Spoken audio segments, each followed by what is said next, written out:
average force was mass into average acceleration.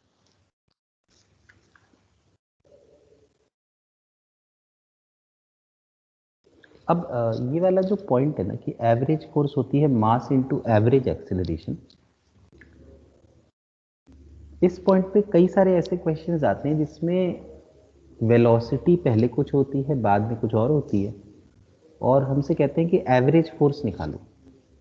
तो जब भी कभी एवरेज फोर्स आए तो हमें हमेशा change in velocity upon time करके उससे एवरेज एक्सेलरेशन निकालना चाहिए, और फिर एवरेज एक्सेलरेशन निकालने के बाद उसको मास से मल्टीप्लाई करके हमको एवरेज फोर्स निकालनी चाहिए। तो there are some very common questions, जैसे एक सबसे पहला,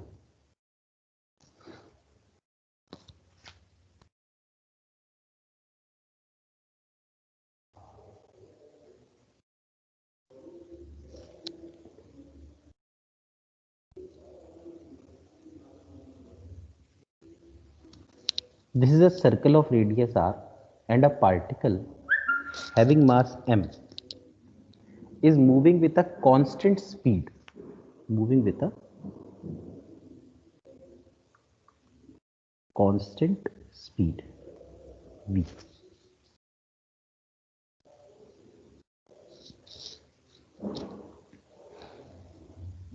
दिस इज द पॉइंट, और ये पार्टिकल चलते हुए यहां बी पर पहुंच जाता है। तो क्वेश्चन हमसे पूछते हैं कि find the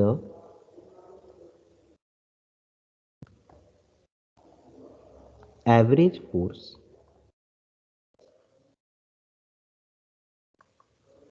on the particle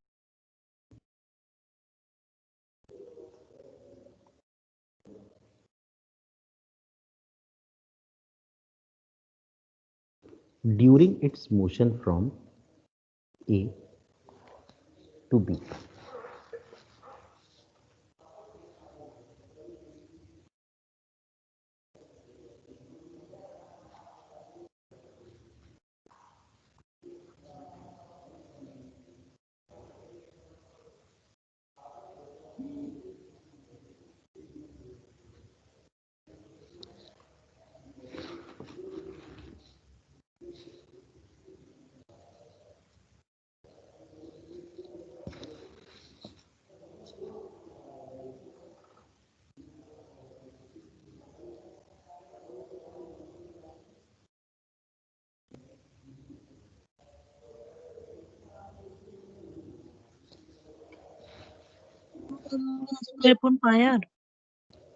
कितना आ रहा है? 2mv square by pi are. देखो, हाँ बिल्कुल सही, बहुत ही सिंपल है। जब ये पार्टिकल ए पर था तो इसकी वेलोसिटी नेगेटिव एक्स की तरफ थी, और जब यही पार्टिकल बी पर है तो इसकी वेलोसिटी पॉजिटिव एक्स की तरफ है। तो change in velocity is final velocity यानी plus v minus initial velocity यानी कि माइनस वी।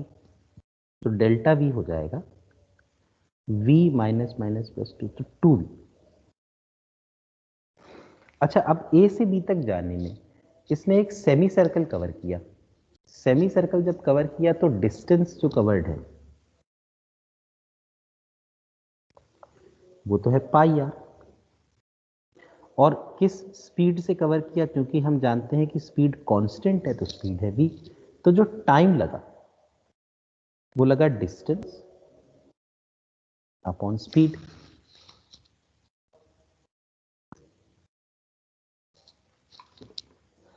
तो एवरेज एक्सेलरेशन आया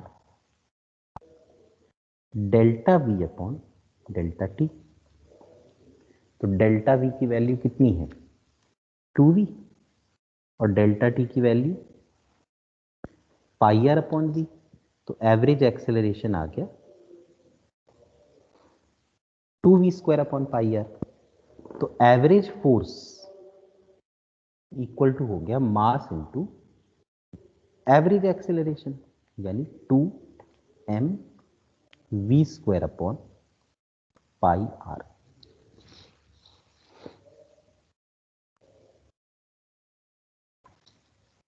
तो ये क्लियर हुआ आपको? बताइए। Yes sir. ठीक है, तो कोई कॉपी कर रहा है या फिर अगला बताऊं? Sir next. Done sir. Okay, done sir. इसके बाद अगला क्वेश्चन।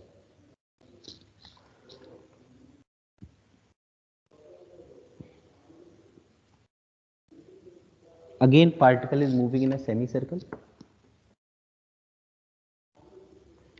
पार्टिकल का मास m है और जो स्पीड है जो कि कांस्टेंट है वो v है। तो ये पार्टिकल इस a पॉइंट से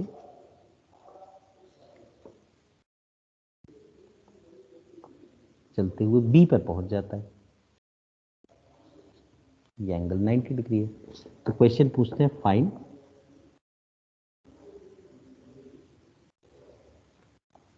average force during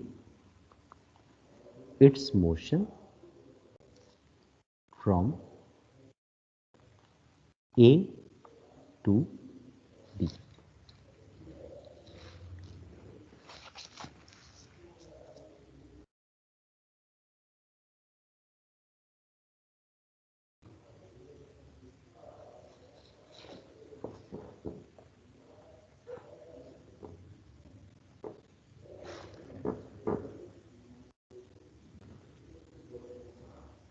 to root two v square upon pi r. Mass भी तो लगाओ, मास लगाना भूल गई तुम। यस सर मास।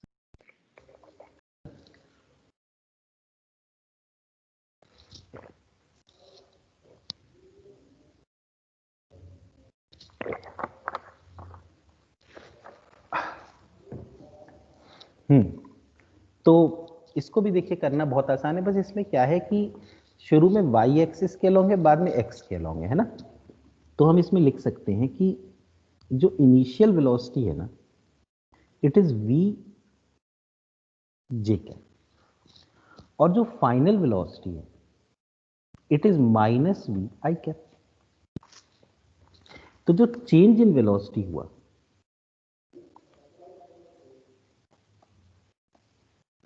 ये हुआ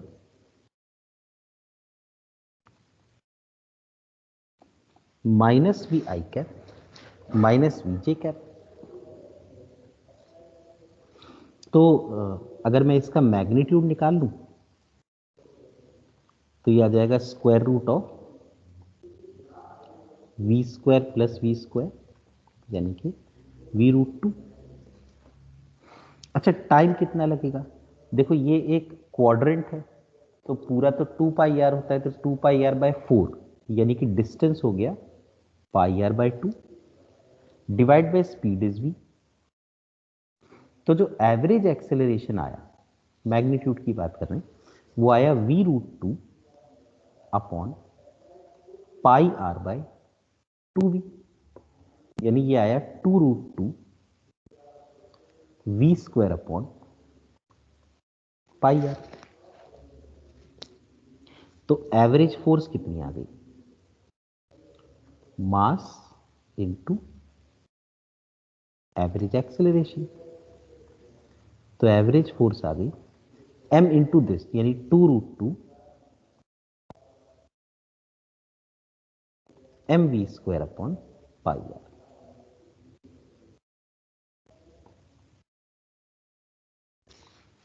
हुआ क्लियर ये वाला? Yes sir. ठीक है, ओके। पर सर अब इस तक, हाँ बोलो यार। सर इसको ओमेगा की टर्म्स में भी तो कर सकते हैं ना, टाइम को। कर तो सकते हैं पर ओमेगा दिया ही नहीं, दी तो सर स्पीड ही है ना। अगर एंगल अगर 90 मतलब होल रेशो में ना हो तो। मतलब ये कह रहे हो कि ऐसा कुछ हो 60 डिग्री हो या ऐसा कुछ हो, कह रहे हो? Yes sir, yes sir. तो बता देता हूं। देखो सपोज, अब वही मैं कह रहा था कि कोई जरूरी थोड़ी है कि हमेशा 180 या 90 आए, है ना, ऐसा भी आ सकता है। देखो कि सपोज शुरू में ए पॉइंट है, बाद में बी पॉइंट है, स्पीड हमेशा कांस्टेंट है, थीटा एंगल। ए पॉइंट पर है ये वेलोसिटी, बी पर है ये वेलोसिटी, तो पार्टिकल थीटा एंगल मुड़ चुका है ना। तो इसलिए शुरू में ये वेलोसिटी है और बाद में वेलोसिटी कुछ ऐसी है और एंगल थीटा है। तो मैंने आपको एक बार बताया था भाई, आपको ये निकालना है, आपको डेल्टा वी का मैग्नीट्यूड निकालना है। तो मैंने आपको एक बार ये बताया था कि जब भी कभी हमें डिफरेंस निकालना हो दो वेक्टर्स का, तो हम क्या करते हैं कि अगर मैग्नीट्यूड सेम हो तो सिंपली लिख देते हैं 2v sin थीटा बाई 2। तो we can write delta v is equal to 2v sin theta by 2। अब टाइम कितना, तो देखो टाइम होगा डिस्टेंस अपॉन स्पीड। अब डिस्टेंस ये होगा ना, ये distance, angle is equal to arc upon radius, तो arc is equal to angle into radius, तो it will be r theta upon speed. ये क्लियर हुआ, डेल्टा टी। तो एवरेज एक्सेलरेशन आ गया delta v upon delta t, यानी 2v sine theta by 2 divide by r theta by v, तो v square. तो this is average acceleration. तो average force आ गई दिस इनटू मास, तो 2m v square sine theta by 2 divided by r theta.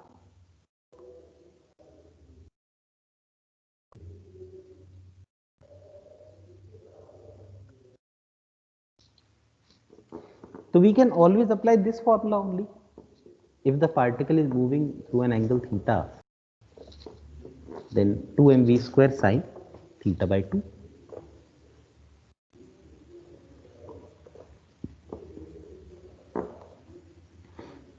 बताओ sir क्या हाँ बोलो। वो कंपोनेंट से नहीं कर सकते हम, मतलब ये तो कर वर्टिकल में ही है। बिल्कुल बिल्कुल कर सकते हो। देखो उसके लिए तुम्हें जो ये दूसरा वाला v है ना, उसके कंपोनेंट लेने पड़ेंगे, है ना। फिर जैसे तुम suppose v cos theta v sin theta करोगे, फिर फाइनल माइनस इनिशियल करोगे, फिर उसके यस बाद सर, मैग्नीट्यूड। मैग्नीट्यूड निकालोगे। तो मैंने सोचा कि मैग्नीट्यूड सॉल्व करके भी फिर यही तो आना है, यस सर। तो इसलिए क्यों इतनी मेहनत करना, है ना। कर तो सकते हो बिल्कुल, कोई ये थोड़ी कह रहा कि नहीं। और वैसे कई बार क्या होता है कि अगर न्यूमेरिकल वैल्यूज दी हो ना, तो ये करना आसान हो जाता, मतलब वो जो कंपोनेंट वाला। लेकिन फिर भी अगर मान लीजिए ऐसे ही दे दें कि भाई 60 डिग्री चला, बताओ कितना फोर्स लगेगा, कुछ डायग्राम वायग्राम ना बनाए, तो सीधा ही फॉर्मूला लगा लो। मतलब ये तो ओके आप पे सर। डिपेंड करता है कि आपको कैसे आसान लगता है ना। पर मतलब मैंने सोचा फॉर्मूला बता देता हूँ, वही कुछ लोग सोचते हैं कि फॉर्मूला कर लें। तो क्लियर हुआ। बस ये याद रखना कि यहाँ जो ये थीटा है ना, थीटा, ये थीटा रेडियन में आना चाहिए। Theta must be in radiance. एक और लास्ट क्वेश्चन इस टॉपिक पे।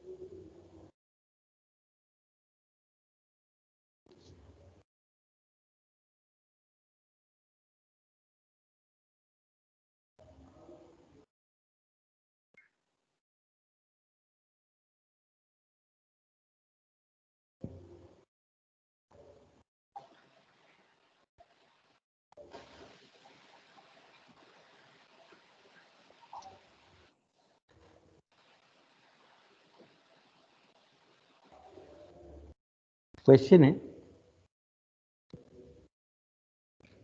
Particle has mass m, find the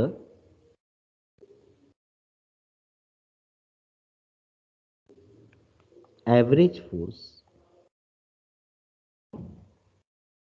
on the particle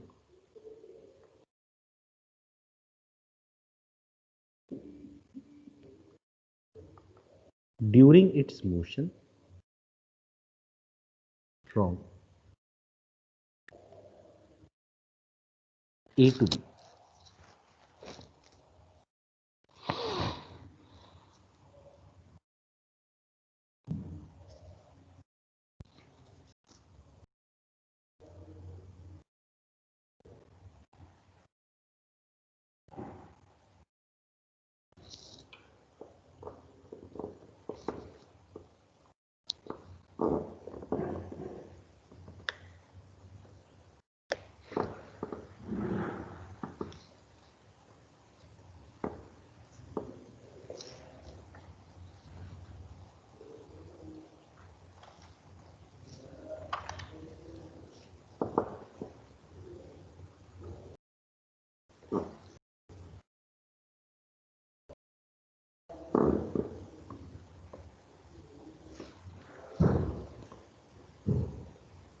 अब इस केस में कई लोगों को एक ये होता है कि एंगल क्या लें।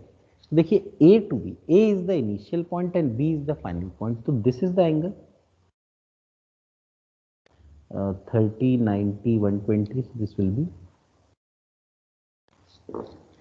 240 डिग्री। तो इस केस में थीटा जो है ना, इट विल बी 240, पर वो डिग्रीज में है, तो उसको मैं पाई अपॉन 180 से मल्टीप्लाई कर देता हूं। तो 6 3 जा 6 4 जा, थीटा आ जाएगा 4 पाई बाई 3। तो फोर्स हो जाएगी 2mv square sine, 3√3 mv square upon 4 pi r. हाँ 2mv square sine theta by 2 4 pi by 3 divide by 2 upon r theta, r into theta है 4 पाई बाई 3, तो 2mv स्क्वायर साइन, देखो अगर मैं पाई को यहाँ 180 रख दूं तो 2 इंटू 180 यानी 360 by 3 sine 120 upon 4 pi r by 3, तो एफ एवरेज आ जाएगा एम वी स्क्वायर साइन 120 होता है √3 by 2 into 3 upon 2 pi r, तो ये चीज आ गई 3√3 m v square upon 4 pi are.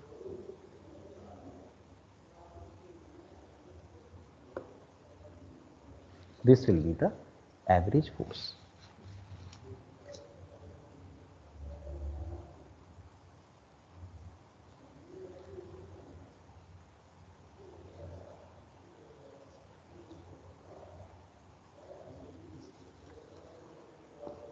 देख लो भाई, किसी को डाउट हो तो मुझे बता दो।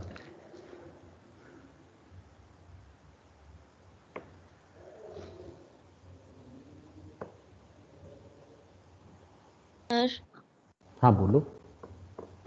जैसे हमने ऊपर वाले क्वेश्चन में टाइम निकाला था, वैसे इसका टाइम जो होगा अगर अलग से निकालें तो वो आप निकाल सकते हो। 2 pi r r by theta 3 upon आ रहा है, एक बार बता दो। जो 2 पाई आर बाई 3 भी आ रहा है, ये वाला एंगल लो 240, तो ये 4 पाई बाई 3 है ना, तो 4 पाई आर बाई यस 3 तो सर। डिस्टेंस हो गया और डिवाइड बाई बी। तुम बी से ए का क्यों निकाल रही हो? बी से ए थोड़ी जा रहा है, ए से बी जा रहा है। नहीं सर, वो जैसे कि 90 डिग्री है तो 1/4 होता है, तो ये 90 प्लस 30 का अरे 1 फिर बाई वही 2। बात, तुम यहां से यहां क्यों जा रही हो? नहीं नहीं, फिर मैं उसको पूरे में से माइनस कर रही हूँ ना, तो इतना वाला 2 बच पाई जाएगा। 2 पाई में से माइनस कर रही हो ना, या पाई में से माइनस कर रही हो? 2 पाई में से। 2 पाई में से 2 पाई बाई 3 माइनस करोगे तो कितना आएगा? 4 पाई बाई 3 आएगा। हम्म। तो 4 पाई आर बाई 3 आ गया समझ में? यस सर, ठीक है। और किसी को कोई डाउट? हाँ पाई बोलो। बाय 100 मल्टीप्लाई क्यों किया? क्या कह रहे हो, किससे मल्टीप्लाई क्यों किया? ये जब एंगल निकाला तो 240 को पाई बाय 180 से क्यों मल्टीप्लाई किया? यार उसको रेडियन में चाहिए था ना, रेडियन में। अभी अभी मैंने बोला था कि थीटा जो नीचे रखते हैं वो रेडियन में रखते हैं। अब ये 240 तो डिग्री में है। सर वहां पे 2π/3 कैसे लिया हमने? यार एक मिनट, तुम लोगों ने ना फॉर्मूला ही नहीं पढ़ा, पहले जरा फॉर्मूला पढ़ो।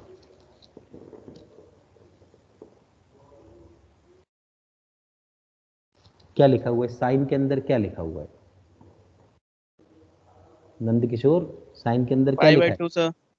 Theta by 2। Theta by 2 theta by 2 sir. Theta कितना है? थीटा है सर। 4 पाई है ना? Yes sir. तो यार उसका डिवाइड बाय 2 करोगे तो क्या आएगा? Okay okay okay sir, okay, ठीक है। थैंक्स। और किसी को कोई डाउट हो तो बताओ।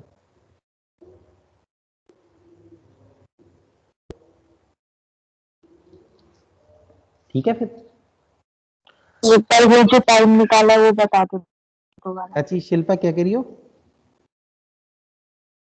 तो जो टाइम के लिए बताया था ना वो बता दो एक बार दोबारा। टाइम के लिए मतलब किस केस में? इस केस में, ये वाला? कि जो भी क्वेश्चन हुआ था 2 पर। कौन सा क्वेश्चन शिल्पा, बोलो। सेमी सर्कल वाला, क्वाड्रेंट वाला? तो ये कि अभी लास्ट क्वेश्चन करवाया है, इसमें टाइम सबसे कैसे लास्ट निकालना क्वेश्चन कराया है। हाँ हाँ बोलो, इसमें क्या कह रही हो? इसमें टाइम के लिए एक बार दोबारा बता दो।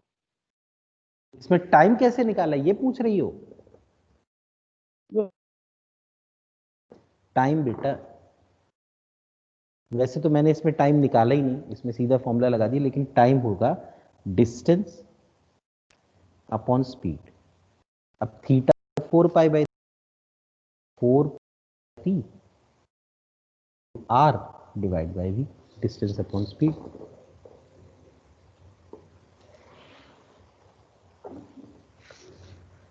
ये सर। और कोई डाउट है किसी को? बोलो।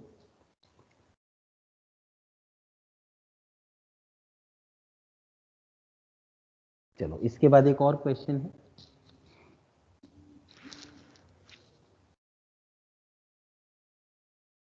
कि a gun fires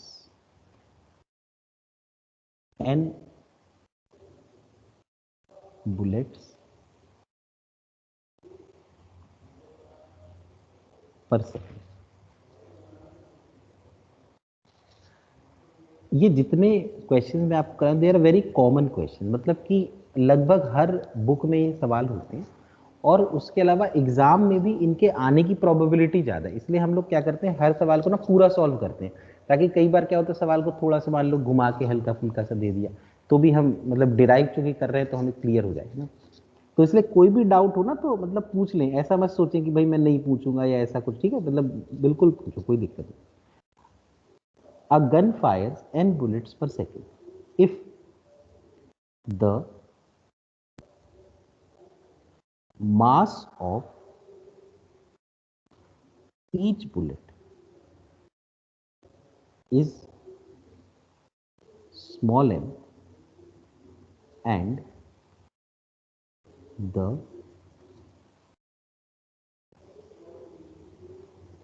muzzle velocity of each bullet is v, find the force exerted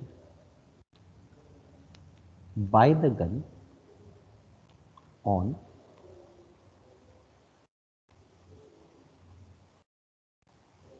each bullet।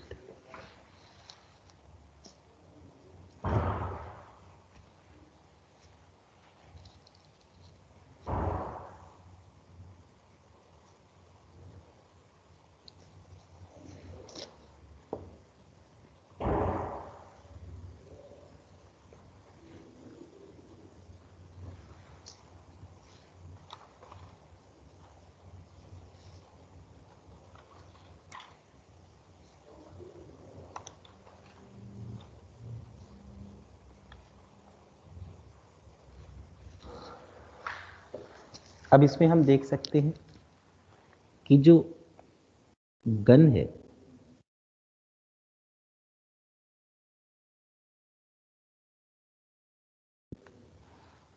जब बुलेट जिसका कि मास m है वो गन के अंदर थी तो उसकी इनिशियल वेलोसिटी तो 0 थी, और यही बुलेट जब गन से बाहर आ गई तो इसकी वेलोसिटी v हो गई, क्योंकि उन्होंने दे रखा है कि मजल वेलोसिटी यानी जिस वेलोसिटी से बुलेट गन से बाहर आती है वो v है, तो फाइनल वेलोसिटी हो गई v। तो जो चेंज इन वेलोसिटी हुआ वो v माइनस 0 करके v आ गया। अब लिखा है n बुलेट्स पर सेकेंड, मतलब अगर n बुलेट्स को 1 सेकेंड लगता है तो एक बुलेट को बाहर निकलने में यानी वेलोसिटी 0 से v होने में कितना टाइम लगेगा? 1/n seconds.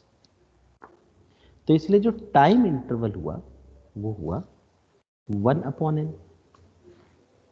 तो जो एवरेज एक्सेलरेशन हुआ एक बुलेट का वो हो गया delta v upon delta t यानी v अपॉन 1/n, यानी कि nv हो गया। तो एवरेज फोर्स जो आई वो आई मास इंटू एवरेज एक्सेलरेशन यानी कि m n।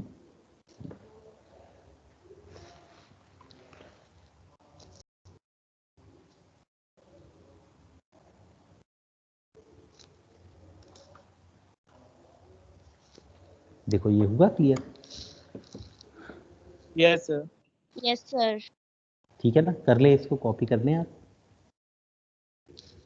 तो इसको change in linear momentum per unit time से नहीं कर सकते?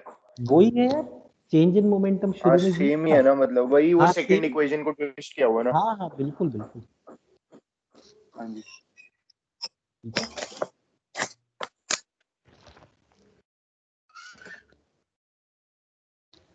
अच्छा इसके बाद एक और देखो, एक पॉइंट होता है, एक सेकंड।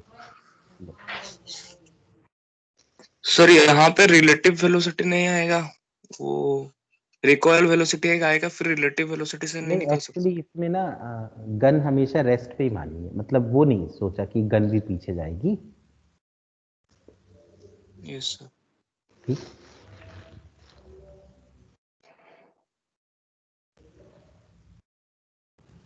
हो गया सर। ठीक है।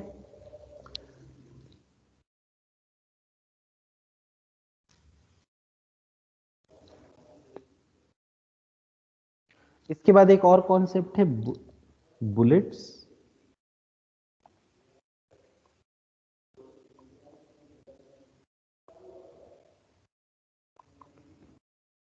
Striking a wall.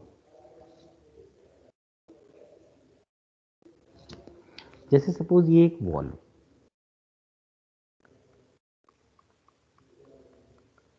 और ऐसे बुलेट्स मास m वेलोसिटी v से आती है, टकराती है और टकरा के इलास्टिकली रिबाउंड कर जाती है। मतलब bullet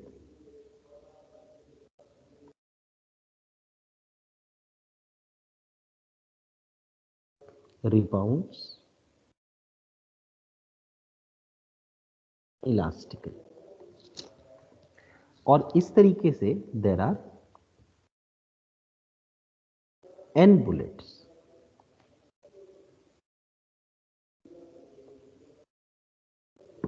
per second, n bullets पर सेकेंड। तो क्वेश्चन पूछा है कि find average force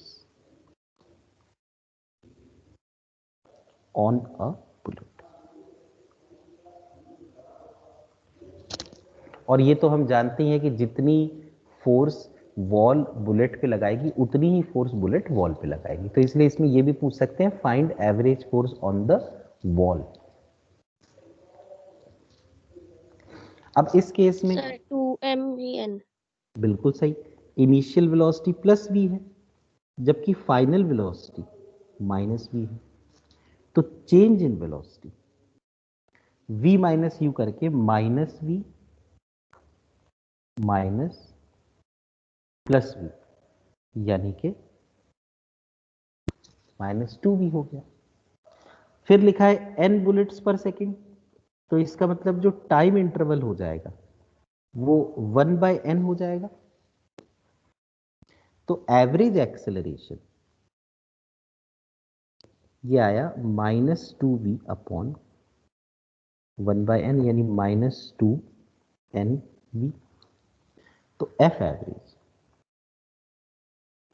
is equal to m into a average यानी कि दिस इंटू m, तो -2mnv। यहां पर ना ये माइनस इसलिए आया है क्योंकि आप देखिए वेलोसिटी का डायरेक्शन बदल रहा है। तो हम ये कह सकते हैं कि जिस डायरेक्शन में इनिशियल वेलोसिटी है ना, फोर्स उसके ऑपोजिट डायरेक्शन में है।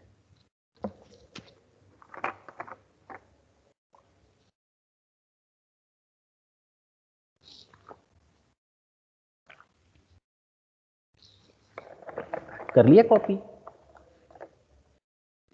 Yes sir. ठीक है, देखो यस सर। इसी का एक और केस क्या हो सकता है,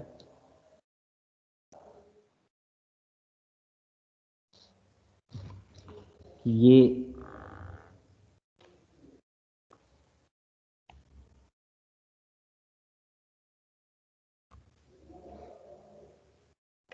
बुलेट है, V से आ रही है और टकराने के बाद बुलेट गेट्स एम्बेडेड और फिर से वही n bullets per second.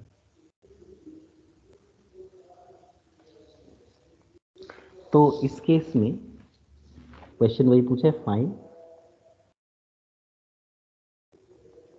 Average force on one bullet. तो कर लेते हैं इसको सॉल्व।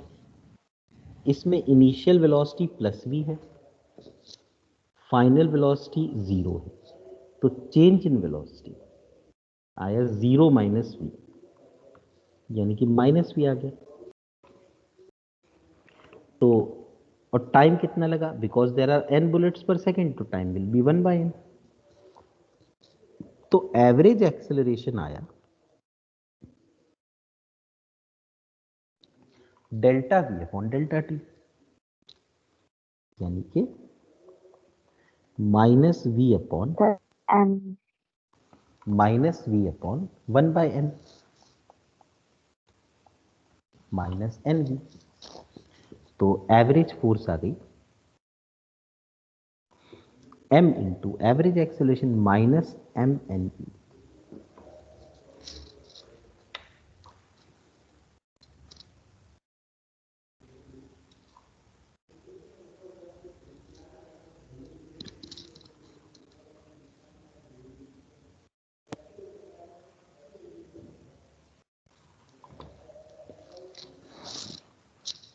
ठीक है ना?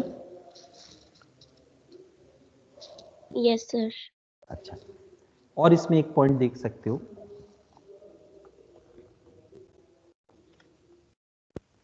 मैं तो बस ये बता रहा हूं कि कितने अलग अलग केस हो सकते हैं। जैसे ये वॉल है और बुलेट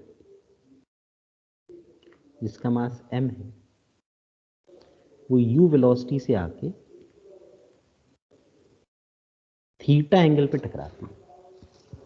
टकराने के बाद इलास्टिकली रिबाउंड हो जाती है u वेलोसिटी से, और थीटा एंगल पे। तो यहां पे लिख देता हूं कि बुलेट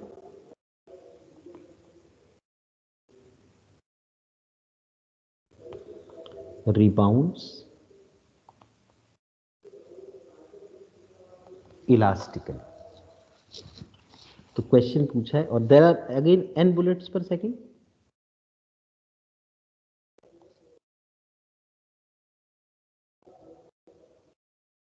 तो पूछा है find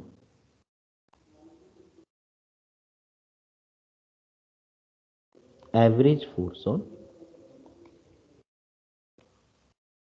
one bullet. Sir 2 mn u cos थीटा। बिल्कुल सर सही। -2 mn हाँ v मतलब cos माइनस, थीटा। बिल्कुल माइनस है ना, तो मैग्नीट्यूड पूछते हैं। इसमें क्या होगा, देखो इसमें हम ये कर सकते हैं ना, इस सवाल में हम लोग कंपोनेंट्स ले लें। दिस इज थीटा, तो ये ऑल्टरनेट एंगल हो जाएगा, तो u का इस तरफ आ जाएगा u cos थीटा और यहाँ पे u sin थीटा।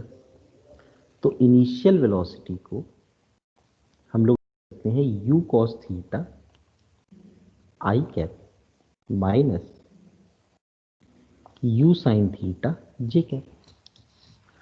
इसी तरह से अगर हम फाइनली देखें तो again it is theta, so this will also be theta. तो u का एक कंपोनेंट ये u cos थीटा, एक और कंपोनेंट u sin थीटा। तो फाइनल वेलोसिटी आ गई माइनस u cos थीटा आई cap minus u sin theta j cap. ठीक है, ऐसे में वेक्टर से करना फायदेमंद होता है। तो चेंज इन वेलोसिटी जो v माइनस यू होगी, तो हम लोग क्या करते हैं, यहाँ माइनस लगा देते हैं, तो ये भी माइनस हो जाएगा और ये प्लस हो जाएगा, तो ये कैंसिल हो जाएगा। तो this will become -2u cos theta I cap. और जो टाइम लगा, again there are n bullet per second, तो टाइम इज अगेन 1/n। तो एवरेज एक्सेलरेशन जो कि delta v upon delta t हो जाता है, वो जाएगा -2u cos theta I cap upon 1/n। So this will become -2nu cos theta I cap. So the average force will be mass into average acceleration. So -2 mnu cos theta I cap.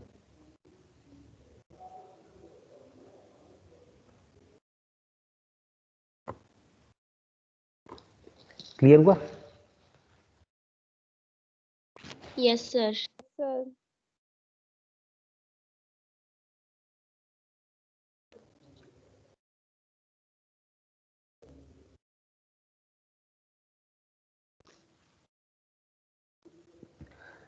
अगर इसमें bullet gets embedded in the wall, तो फिर average force हो जाएगी -2mnu cos theta -mnu cos theta.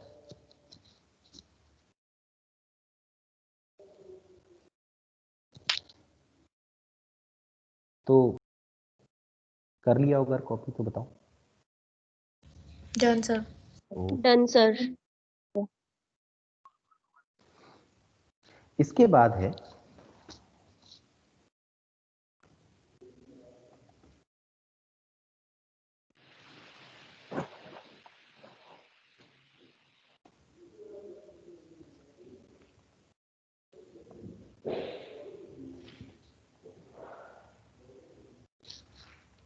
Water coming out of a pipe. जैसे suppose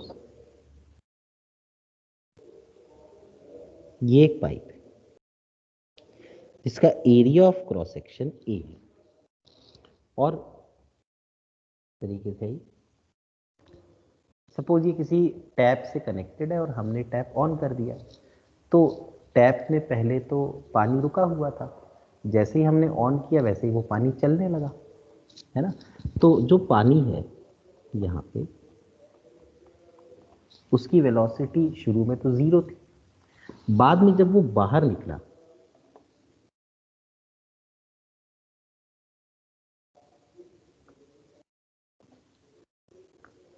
excuse me sir. हाँ बोलो। Sir एक बार वो बुलेट एम्बेडेड वाला एक बार दोबारा एक्सप्लेन कर दो, वो नहीं आया सर। मैंने तो यार ये कहा कि जैसे इस केस में ये वाला ही देखो, ये वाला केस था, जैसे इसमें -2 MnV था तो इसमें -MnV था ना एम्बेड होने में। इलास्टिकली रिबाउंड में देखो -2 MnV था, एम्बेडेड होने में -MnV था। तो उसी तरीके से अगर जैसे रिबाउंड करने में -2 MnU cos थीटा आ रहा है, तो एम्बेड होने में कितना आएगा?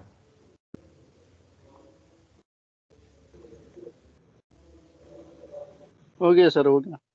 ठीक है, तो ये है नेक्स्ट टॉपिक, वाटर। सर हाँ बोलो। जब बुलेट एम्बेड हो जाएगी तो उसकी मतलब फाइनल वाली वर्टिकल और हॉरिजॉन्टल दोनों 0 हो जाएगी, बिल्कुल सही बात है, तो सही cos थीटा कहाँ से आ गया? बिल्कुल सही लॉजिक लगा रहे हो। एक्चुअली ना इसमें वो वाली फोर्स लेते हैं, मतलब पूछ रहे हैं जो के परपेंडिकुलर है। लॉजिक बिल्कुल सही तुमने लगाया कि शुरू में v थी बाद में 0, तो तुम्हारे हिसाब से MnV आंसर आना चाहिए, है ना। Yes sir. बिल्कुल सही है, बिल्कुल सही और सही लॉजिक है, पर वो फोर्स ऐसे आई क्योंकि शुरू में वेलोसिटी इस तरफ थी u, बाद में रुक गई, है ना। तो अब इस फोर्स के 2 कंपोनेंट होंगे, तो थीटा इस तरफ आएगा F cos थीटा और इस तरफ आएगा, है ना। तो अच्छा, जो वाली मतलब वॉल परपेंडिकुलरली लगा रही है वो वाला फोर्स देखना है बस। हाँ एक्चुअली वो ये पूछ रहे थे, मतलब जो क्वेश्चन है ना उसमें ये पूछ, मतलब नॉर्मल रिएक्शन, हम हर केस में नॉर्मल रिएक्शन ही निकाल रहे हैं ना। ये फोर्स तो फ्रिक्शन बन गई क्योंकि ये तो अलोंग है, ठीक है। ठीक है सर, ठीक पर है। बिल्कुल आपने सही लॉजिक लगाया, बिल्कुल वेरी गुड। ये लॉजिक कई लोगों को मतलब नहीं पकड़ पाते, लेकिन सही है। तो अगला है water coming out of a pipe. तो ये एक पाइप है जो कि किसी टैप से जुड़ा हुआ है। टैप में पहले पानी रुका हुआ था और जब हमने टैप ऑन किया तो वो पानी इस तरीके से किसी v वेलोसिटी से आने लगा। तो हमसे पूछते हैं कि बताओ टैप ने उस पानी पर कितनी फोर्स लगाई अगर उस पानी की वेलोसिटी पहले 0 थी और बाद में v है। तो हम लोग क्या करते हैं, हम लोग कहते हैं कि सपोज इन टाइम t, अगर हम t टाइम की बात करें तो ये जो लिक्विड v वेलोसिटी से चल रहा है, ये liquid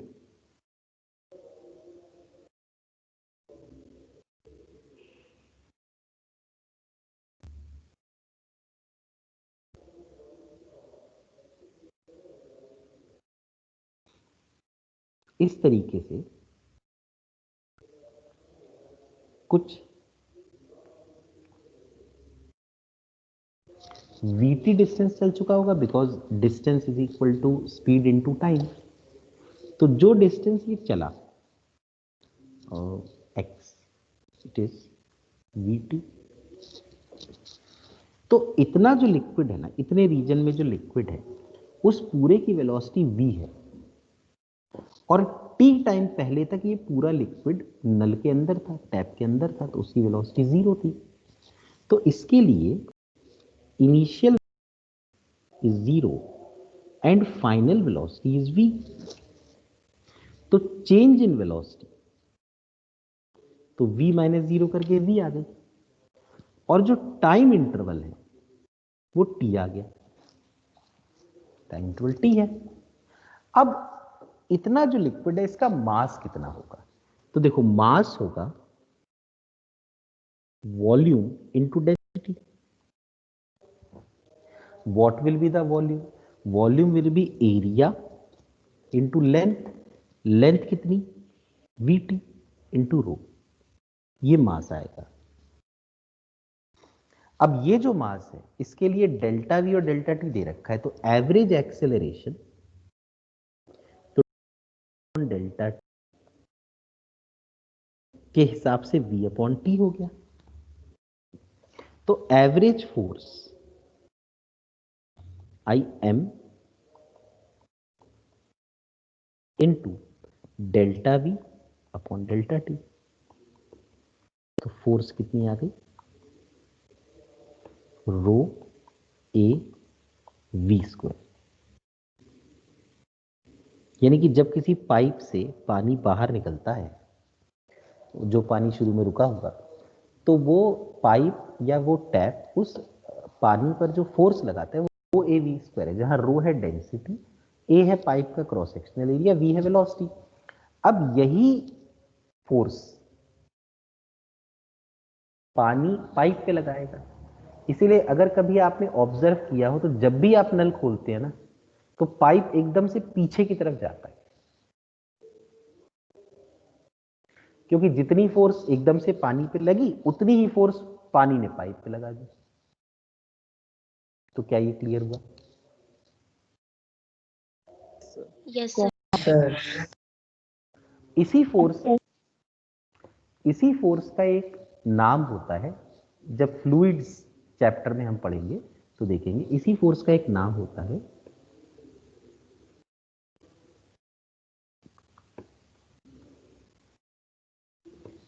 inertial force on the water by the pipe.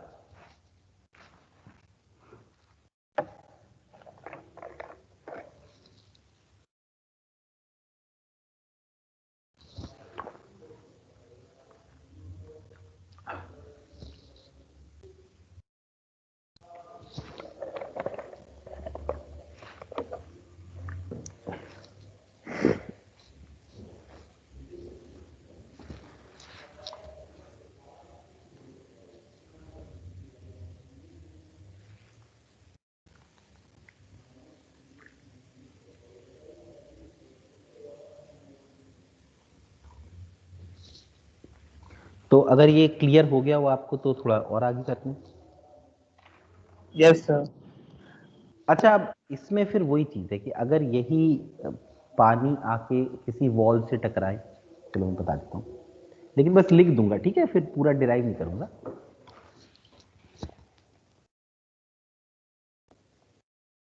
Water jet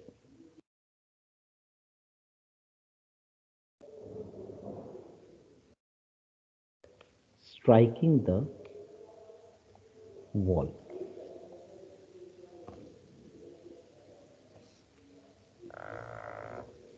and excuse me sir. हाँ अबू सर बोलो. सर इसमें एक डाउट है सर. एक तो हमने जहाँ पे time T in time T second लिया था उसमें हमने v इंटू रहा था.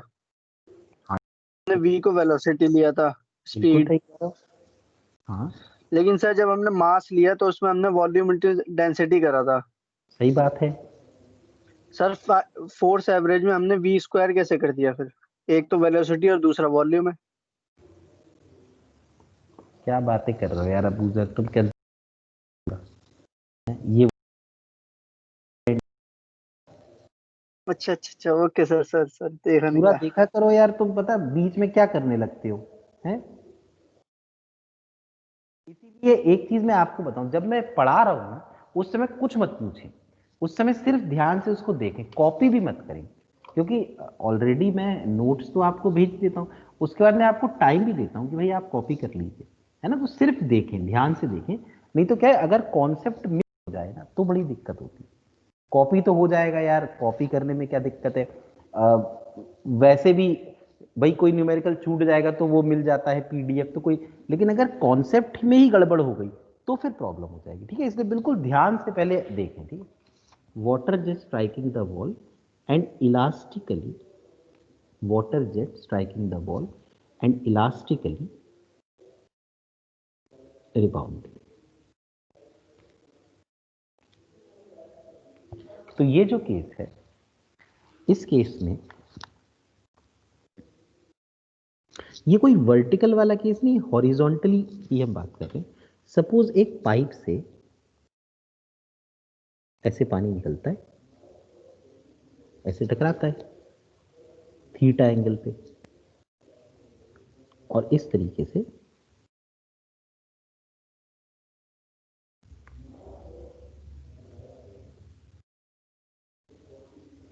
ऐसे चला जाता है। तो इस केस में इस वॉल पर जो पानी ने फोर्स लगाई होगी, या वॉल ने पानी पर जो फोर्स लगाई होगी, वो फोर्स होगी 2 rho a for area of cross section v square cos theta. और फिर मैं एक और पॉइंट बता देता हूं कि वाटर जेट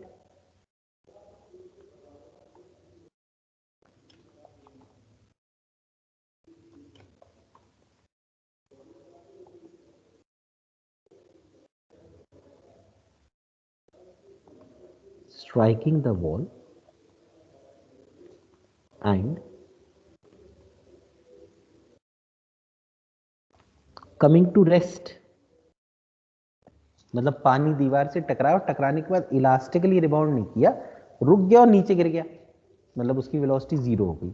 तो वो ये वाला केस हो गया।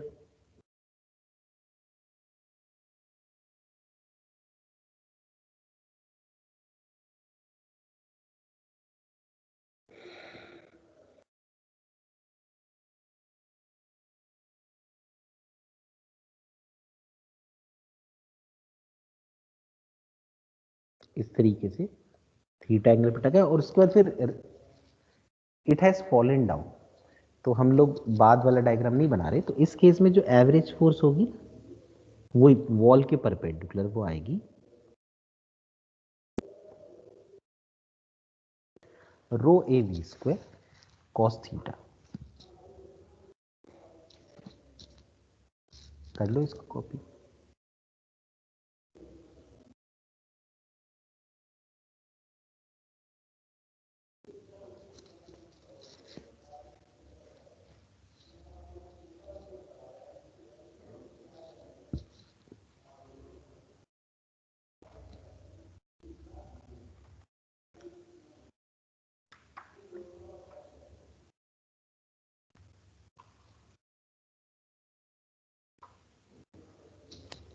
Done sir.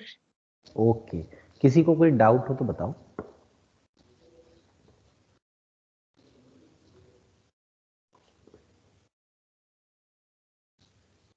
ओके,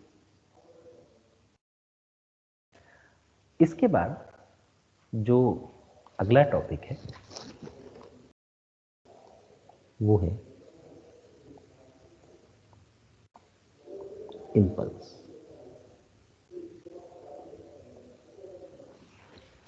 तो पहली चीज ये इम्पल्स का ना कॉन्सेप्ट आया कहां से। शुरू में इम्पल्स नाम का कोई कॉन्सेप्ट नहीं था, और आज भी इम्पल्स का एज सच कोई कॉन्सेप्ट नहीं है। कॉन्सेप्ट सिर्फ एक ही है कि जो फोर्स होती है वो ये होती है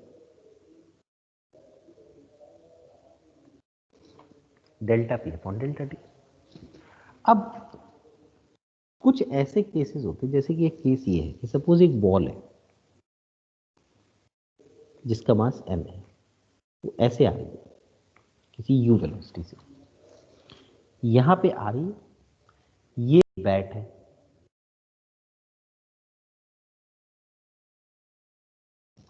इस बैट से टकराई और ऐसे चली गई किसी भी वेलोसिटी से। तो अगर हमसे ये पूछा जाए कि भाई इस बॉल पर बैट ने कितनी फोर्स लगाई, तो हम कहेंगे it will be simply change in momentum upon time. तो चेंज इन मोमेंटम तो निकालना बड़ा आसान है, m v माइनस यू। तो हमें इनिशियल वेलोसिटी भी पता होती है, फाइनल भी पता होती है। अब मान लो हमसे ये पूछे कि ये जो बॉल है ये इस बैट के कांटेक्ट में कितने समय तक रही।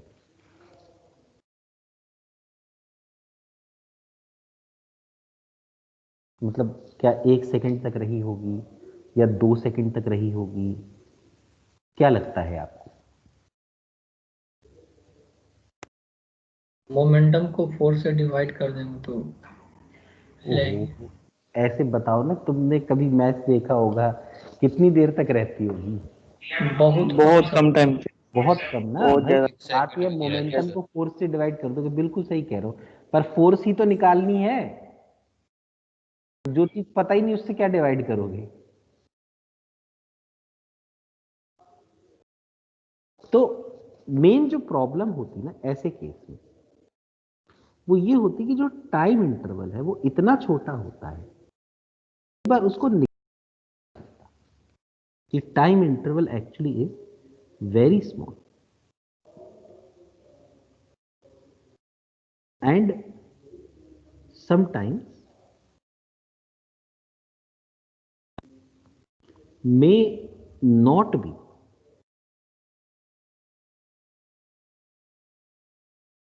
calculated। तो अगर आप सपोज ये निकाल ही नहीं पा रहे तो इसका मतलब आप कभी फोर्स निकाल ही नहीं सकते, क्योंकि फोर्स के लिए तो दोनों चीजें चाहिए ना, चेंज इन मोमेंटम भी चाहिए और टाइम भी चाहिए। तो अगर हमें कभी ऐसा लगे कि we are not able to find the force, why? Because the time interval is very small, तो ऐसे केस में हम सिर्फ चेंज इन मोमेंटम को ही बता देते हैं, और इसी चेंज इन मोमेंटम को हम क्या कह देते हैं? इंपल्स। इसका मतलब इंपल्स हमेशा नहीं निकालते, इंपल्स सिर्फ तब निकालते हैं जब हम फोर्स ना निकाल पाए। अगर फोर्स निकाल पा रहे हैं तो इंपल्स निकालने की कोई जरूरत ही नहीं। तो क्या ये लॉजिक समझ में आया? Yes sir. Yes sir. When we are not able to find the force due to the fact that force acts for a very small time interval, then instead of finding the force we find change in momentum, and this change in momentum is called impulse। जैसे इसका एक case हम देख सकते हैं,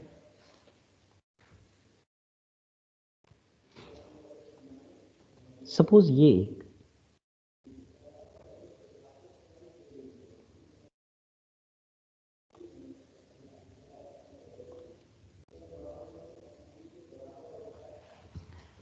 wire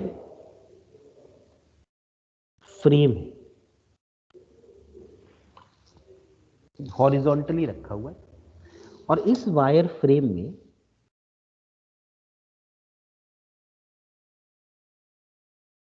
एक ring जिसका मास m है, वो हमने फंसा दिया और इसको एक वेलोसिटी v दे दी। There is no friction anywhere. तो आप ये देखिए कि जब ये रिंग चलेगा तो v से चलता रहेगा, क्योंकि कोई फ्रिक्शन तो है नहीं, और सपोज ग्रेविटी फ्री स्पेस है, कोई mg भी नहीं लगा, ठीक है। अब जब ये रिंग यहां से चलते हुए इस कॉर्नर पे पहुंचेगा, तो कॉर्नर पे चलने के बाद ये रिंग ऐसे हो जाएगा। इसी तरह से जब इस कॉर्नर पे पहुंचेगा तो कॉर्नर के बाद इस तरीके से हो जाएगा ये रिंग, और उसके बाद इस कॉर्नर के बाद ऐसे हो जाएगा। तो बार बार रिंग की वेलोसिटी बदल रही है, क्योंकि वेलोसिटी इज अ वेक्टर, चाहे मैग्नीट्यूड ना बदले लेकिन डायरेक्शन बदलने से तो बदल ही रही है। तो हमसे पूछते हैं कि भाई आप ये बताइए क्यों वेलोसिटी बदल रही है, तो हम कहेंगे कि यार इसको देखने से तो ऐसा ही लग रहा है कि ये जो कॉर्नर है ना, जब ये रिंग इस कॉर्नर पे पहुंचता है तो वेलोसिटी बदल जाती है, इसका मतलब सपोज ये कॉर्नर ए है, तो ए वाला जो कॉर्नर है इसने जरूर रिंग पर कोई ना कोई फोर्स लगाई होगी, क्योंकि बिना फोर्स लगाए तो वेलोसिटी बदल नहीं सकती। अब फोर्स का फॉर्मूला है change in momentum upon time. तो इनिशियल मोमेंटम को मैं लिख सकता हूं m इंटू वी आई कैप, और फाइनल मोमेंटम को मैं लिख सकता हूं m into VJ cap.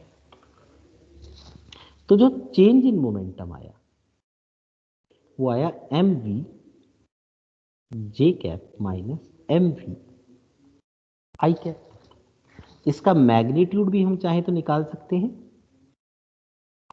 M we root 2। अब अगर हमसे ये पूछा जाए ये रिंग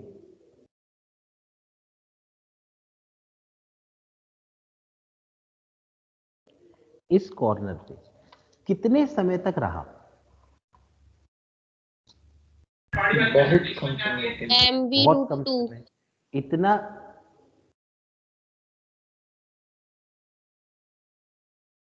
इतने कम समय के लिए रहा कि हम लोग निकाल ही नहीं पा रहे। तो जब कभी हम डेल्टा टी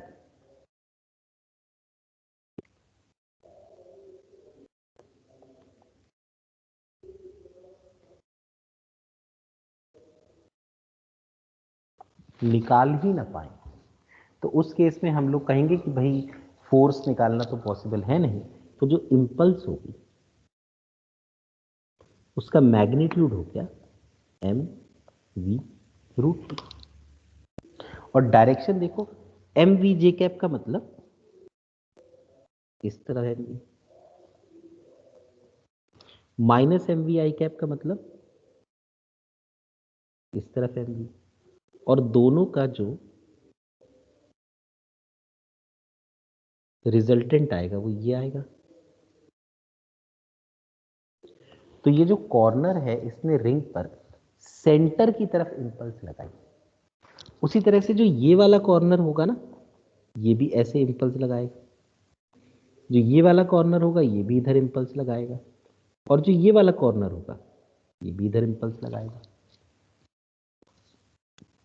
और ये सब इंपल्स एम वी रूट 2 के ही बराबर होंगे। क्या ये वाला पॉइंट क्लियर हुआ? Yes sir. Yes sir. कर लो, कॉपी कर लो। सर। Yes sir. अगला सवाल करते हैं।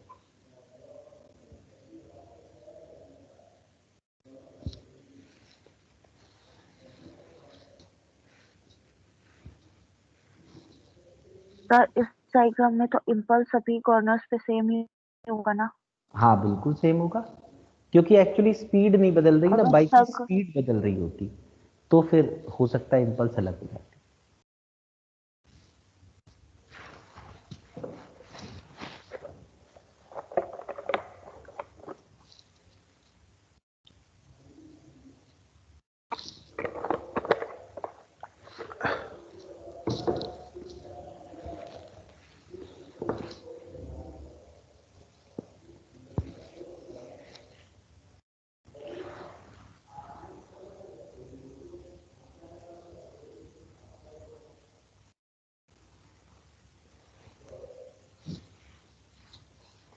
कर लिया क्या copy? Yes sir. Okay. Sir तो एक क्वेश्चन आप कर सकते हैं। सपोज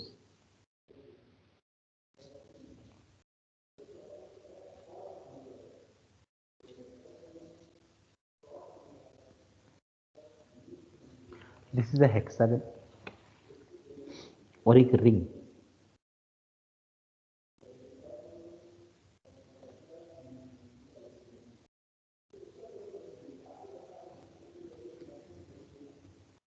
ये थी वेलोसिटी पहले, ये पार मास m। तो बताना है कि what is the impulse.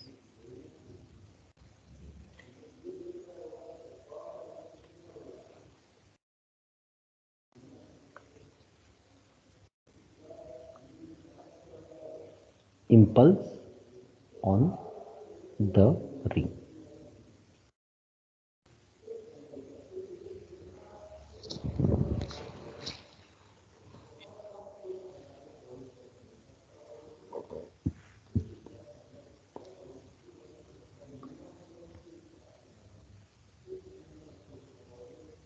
MV sir. MV बिल्कुल सही आ रहा है। इस केस में अगर देखा जाए तो इनिशियल जो मोमेंटम था वो था m इंटू वी आई कैप, और बाद में 60 डिग्री है क्योंकि 360 अपॉन नंबर ऑफ साइड, तो फाइनल मोमेंटम आया mv cos I cap plus mv sin 60 J cap, तो फाइनल आया mv upon 2 I cap plus mv √3/2 J cap. तो change in momentum, because we are not able to find the time, तो change in momentum आएगा p final minus p initial, तो mv/2 आई cap minus mv, यानी minus mv/2 आई cap plus mv √3/2 J cap. तो magnitude जो आएगा वो आएगा square root of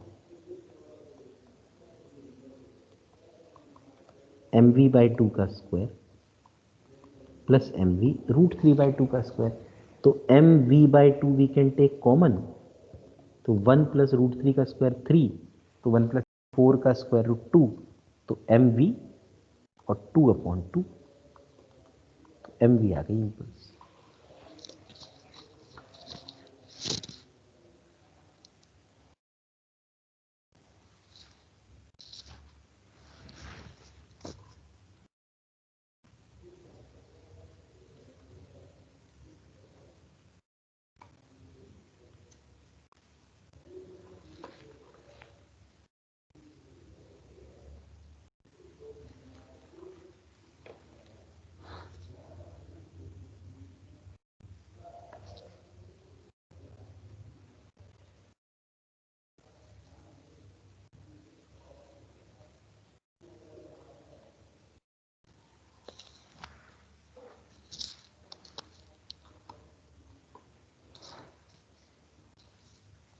तो I think this is also understood, है ना?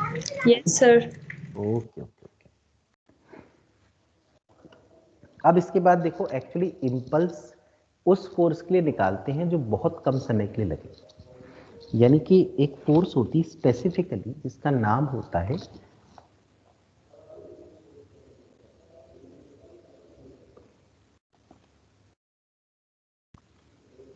Impulsive force.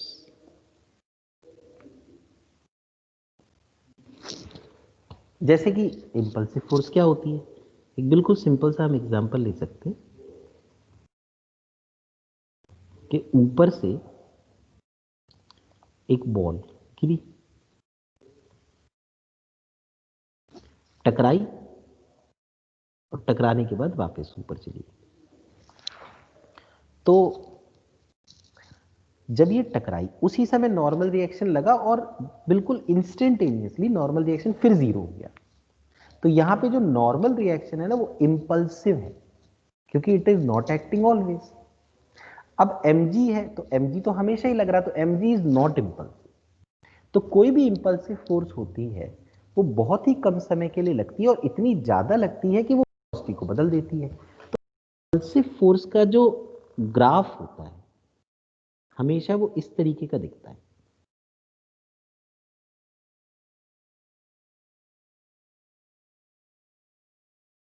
एकदम से ये फोर्स बढ़ती है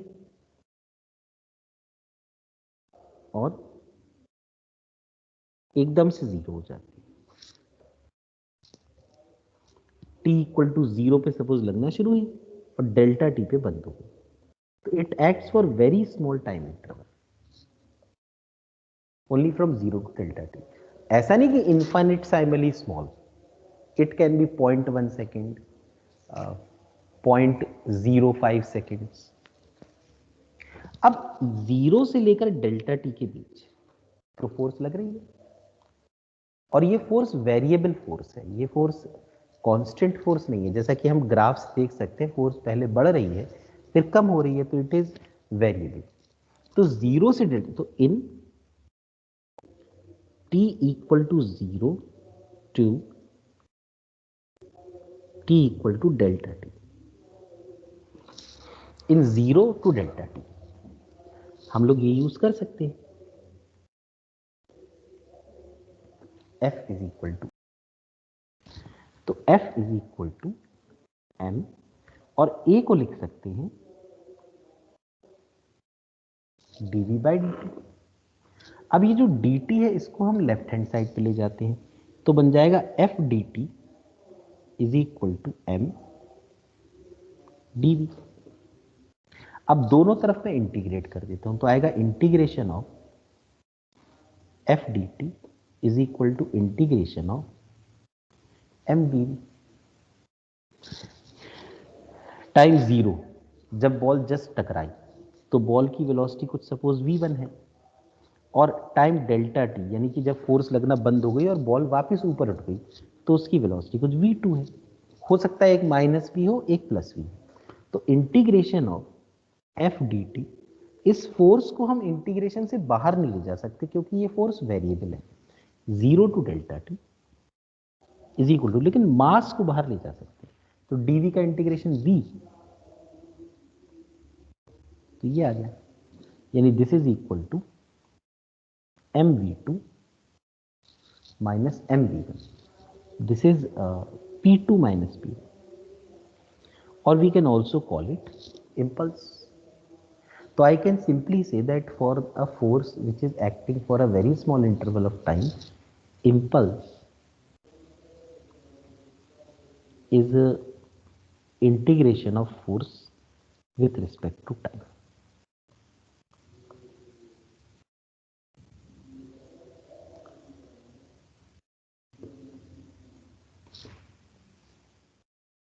ये भी लिखा जा सकता है कि when we integrate force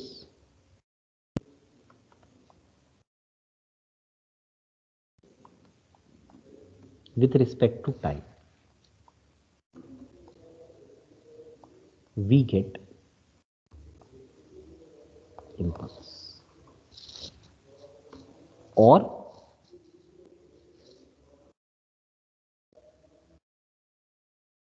change in momentum, impulse or change in momentum.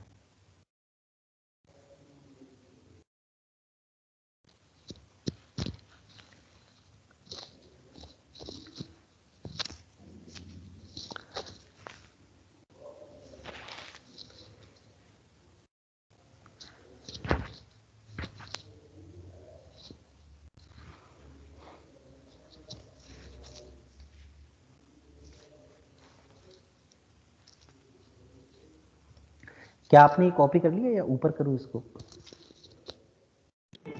Done sir. हो गया, ओके। अब एक चीज है integration, integration means finding the area. यहां पे मैं ये भी लिख सकता हूं कि area enclosed by f t graph gives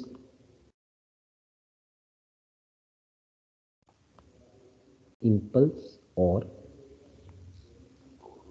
मतलब कई बार वो impulse की जगह चेंज इन मोमेंटम ज्यादा पूछते हैं, तो इसलिए मैं यहां पे चेंज इन मोमेंटम लिख रहा हूं, ठीक है।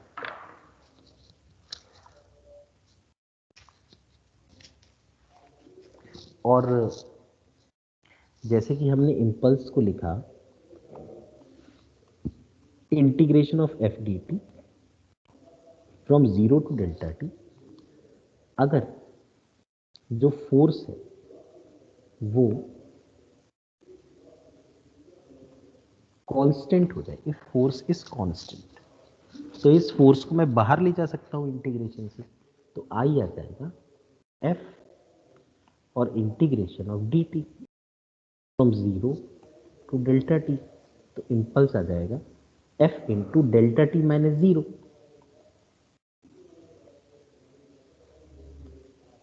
So the formula of impulse will be F into delta t.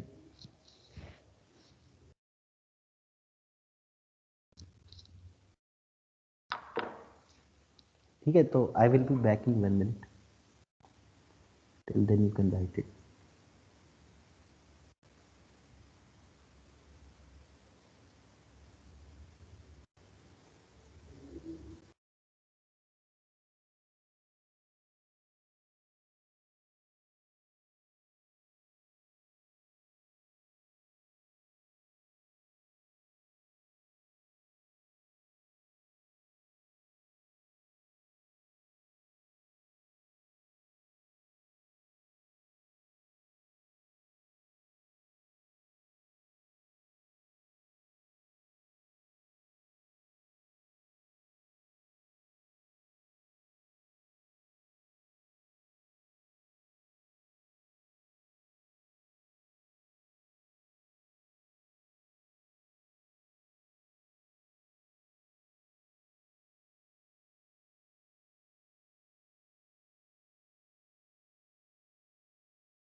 तो ऐसा करते हैं, एक दो क्वेश्चंस करते हैं, ठीक है, इस पे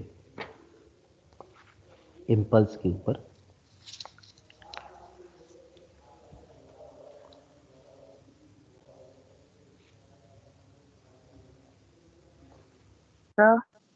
हाँ बोलो। तो एक तो ये फोर्स वाला पॉइंट समझाना, इसमें फोर्स कांस्टेंट है तो फिर कांस्टेंट है तो इसका इंटीग्रेशन से बाहर ले जा सकते हैं। अगर कांस्टेंट नहीं थी तो इंटीग्रेशन से बाहर थोड़ी ले जा सकते थे।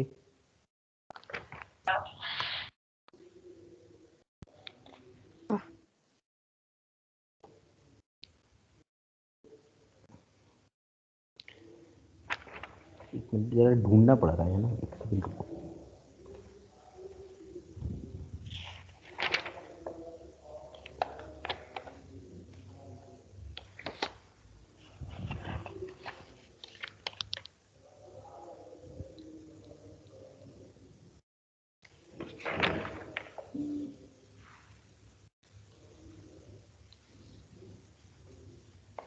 अच्छा, एक क्वेश्चन तो यही है ये।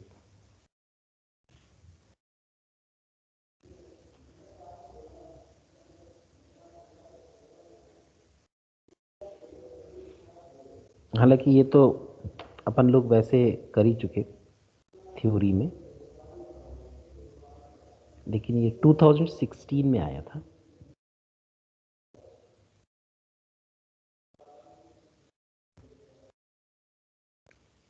भेज रहा हूँ मैं आप लोगों को।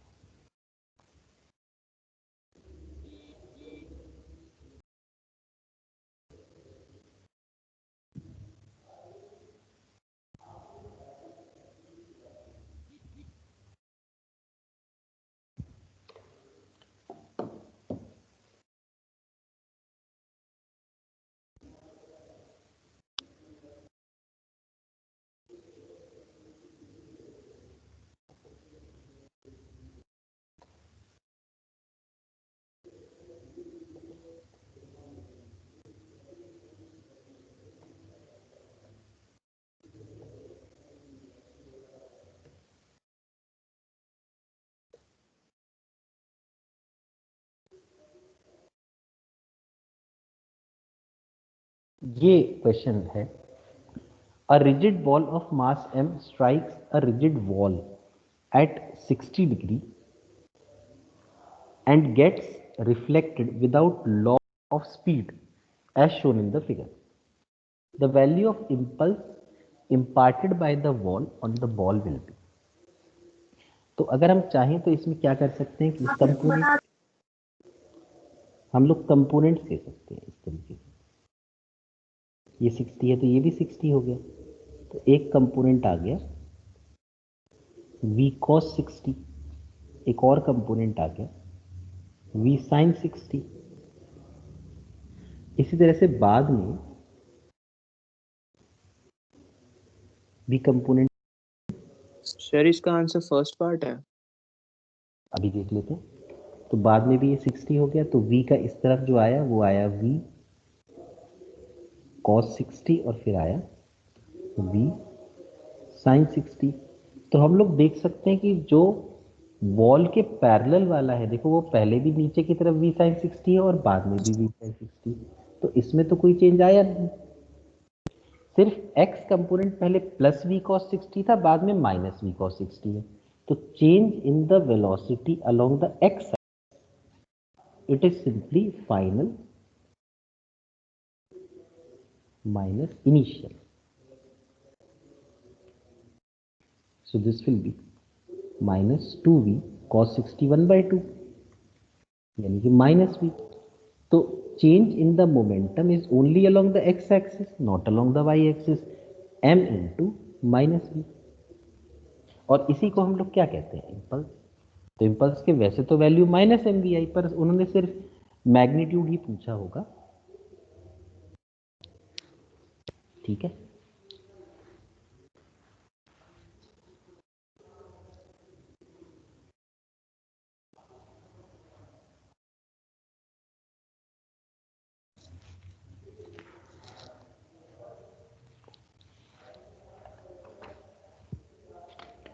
एक और देखता हूँ ना, एक बार दोबारा बताना, नेटवर्क इशू हो गया था। देखो यार मैंने कंपोनेंट लिए मयंक, एक बार तुम देखना।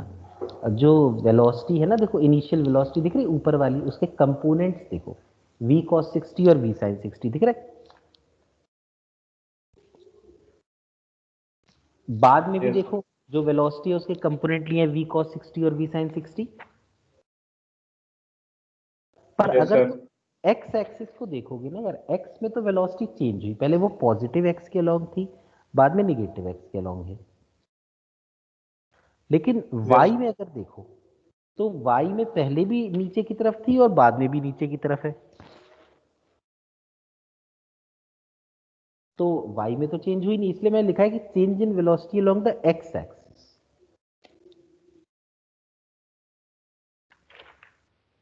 ठीक है, ओके, ठीक है। ओके।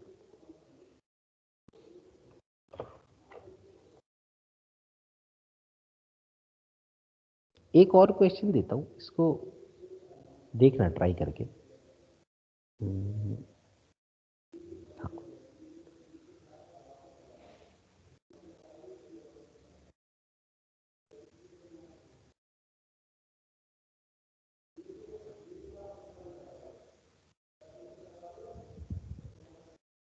ये एग्जाम में तो नहीं आया, यहाँ सेक्शन बी में एक क्वेश्चन दिया हुआ है, मुझे लगता है कि शायद ये या उसी तरीके से लॉजिक से होगा।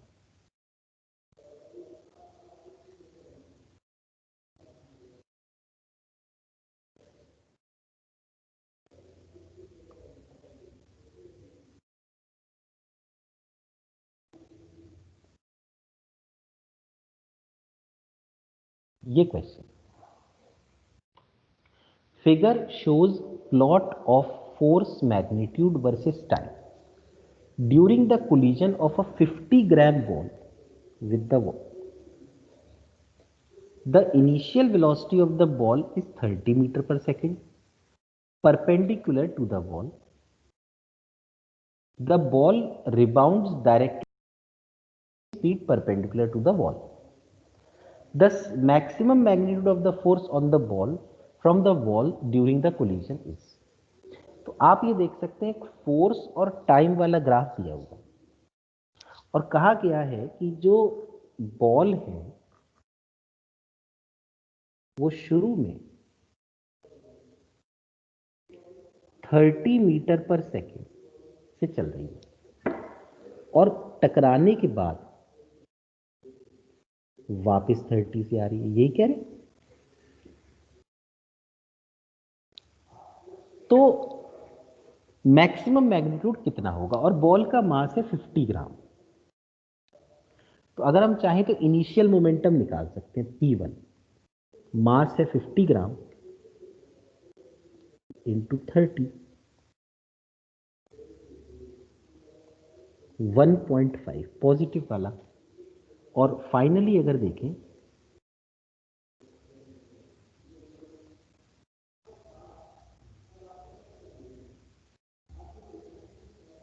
तो -1.5।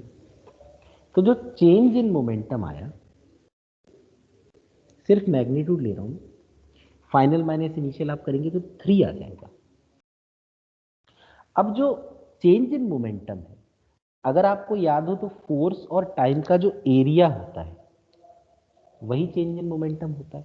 तो ये एरिया में निकाल लेता हूं।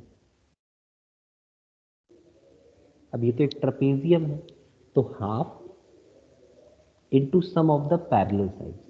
ये ऊपर वाली जो साइड है ये है 4 - 2 यानी 2, नीचे वाली साइड है 6, तो 2 + 6 यानी 8, लेकिन ये मिली सेकेंड में है।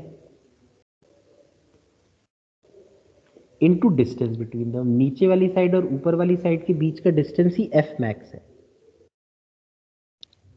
तो this area should be equal to 3।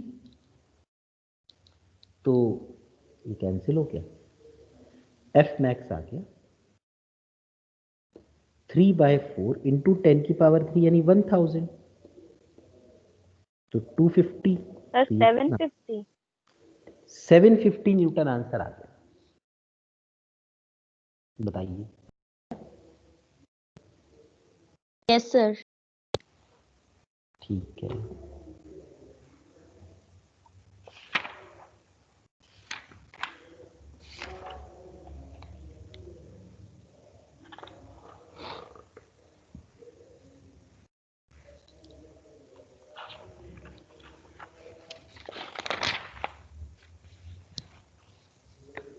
इसमें नीट बूस्टर क्वेश्चन में ना इंपल्स के तो सवाल नहीं दिए।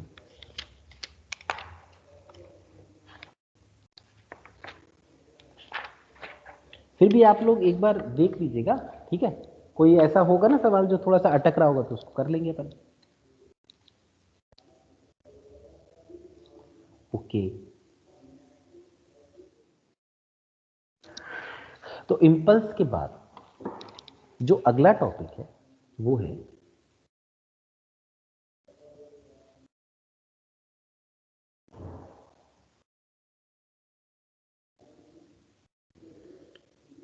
Newton third law.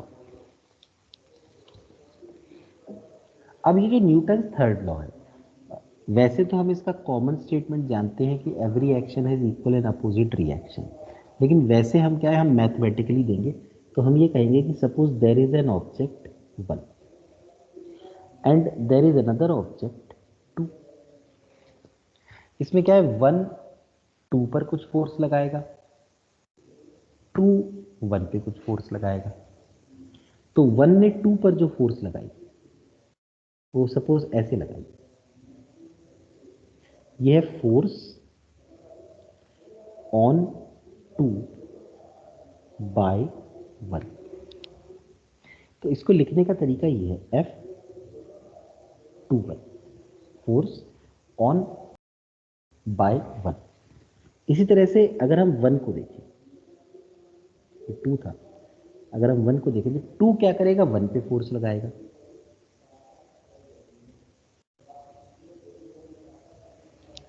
तो ये हो जाएगी फोर्स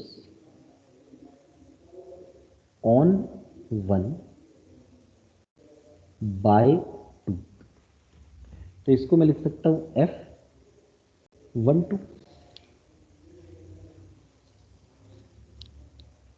तो जो पहले लिखते हैं उस पे फोर्स लग रही है, जो बाद में लिखते हैं वो फोर्स लगा रहा है, ठीक है।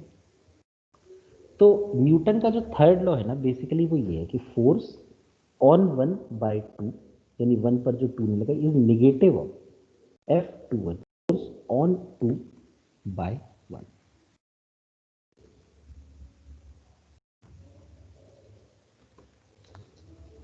इसी में से किसी भी एक फोर्स को हम लोग एक्शन बोल सकते हैं, किसी भी दूसरी फोर्स को हम लोग रिएक्शन बोल सकते हैं। क्योंकि ये जो दोनों फोर्सेस होती हैं ना, ये दोनों फोर्सेस साइमल्टेनियसली लगती हैं। मतलब ऐसा नहीं होता कि एक फोर्स पहले लगे और दूसरी बाद में लगे।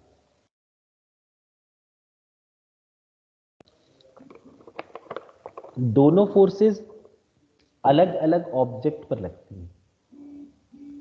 तो अगर हम 1 से ये पूछें कि तुम पर कौन सी फोर्स, कहेगा कि मुझ पर सिर्फ एक फोर्स लगी, F12। अगर हम 2 से पूछे तुम पर कौन सी फोर्स लग रही, तो वो कहेगा कि मेरे ऊपर सिर्फ एक फोर्स लग रही, F21। ऐसा नहीं कि दोनों पे ही दोनों फोर्स लगे, ठीक है ना।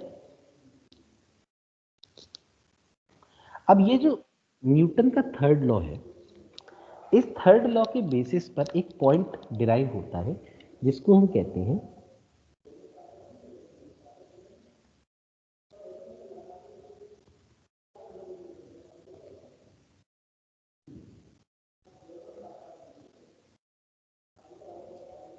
Conservation of momentum. बहुत ही छोटा सा डेरिवेशन है, तो मैं करवा देता हूं आपको। Suppose there is one particle having mass m1, it is having some velocity u1। ऐसे ही दूसरा पार्टिकल है जिसका मास है m2 और उसकी वेलोसिटी है u2। जब ये दोनों टकराए, टकराने के बाद m1 किसी v1 से चलने लगा और m2 किसी v2 से चलने लगा। तो जब ये टकराए होंगे उस समय की मैं डायग्राम बनाता हूं कि 1 है, ये 2 है। 2 पर एक फोर्स ऐसी लगी होगी, ये फोर्स ऑन 2 बाय 1। 1 पे एक फोर्स ऐसे लगी होगी, फोर्स ऑन 1 बाय 2। अब मैं क्या करता हूं, सिर्फ 1 को देखता हूं, सिर्फ 1 को। 1 जो है उस पे जो फोर्स लगी है वो ये लगी है F12। उसकी वेलोसिटी शुरू में u1 थी, बाद में v1 है। तो मैं कह सकता हूं कि जो ये F12 है ना, it is mass of 1 into final velocity of 1 minus initial velocity of 1 divide by time,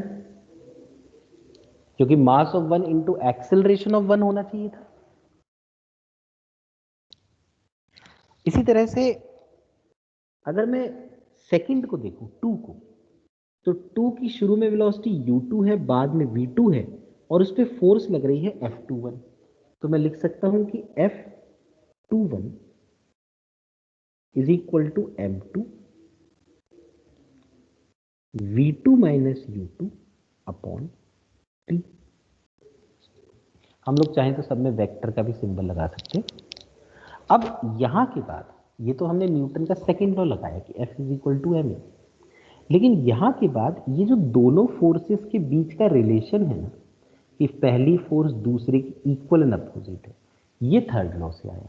तो इसका मतलब मैं लिख सकता हूं according to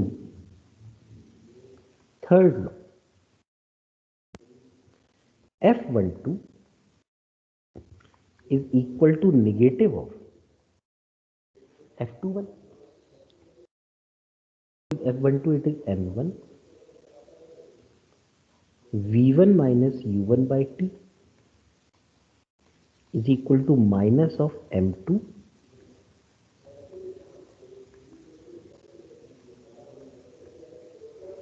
V2 minus U2 by T. तो T and T gets cancelled, तो आ गया M1 V1 minus M1 U1 is equal to minus M2 V2 plus M2 U2। अब जितने निगेटिव वाले हैं उनको दूसरी तरफ ले जाते हैं, तो आएगा M1 V1 plus M2 V2 is equal to M1 U1 plus M2 U2। तो देखो this is the initial momentum and this is the final momentum. तो कभी भी ऐसा हो कि 2 या 3 पार्टिकल्स ऐसे हो कि वो एक एक दूसरे पर फोर्स लगा रहे हैं, तो सबका जो मोमेंटम स्टार्टिंग में है और जो बाद में है वो सेम होगा।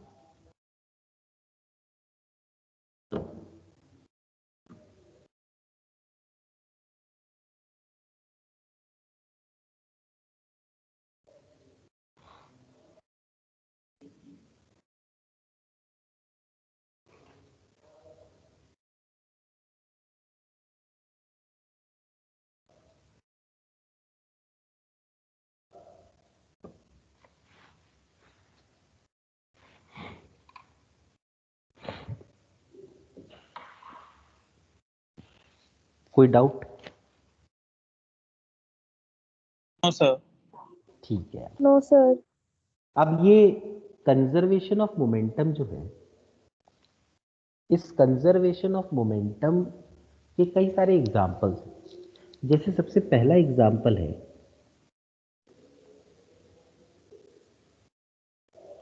एक्सप्लोजन ऑफ एन ऑब्जेक्ट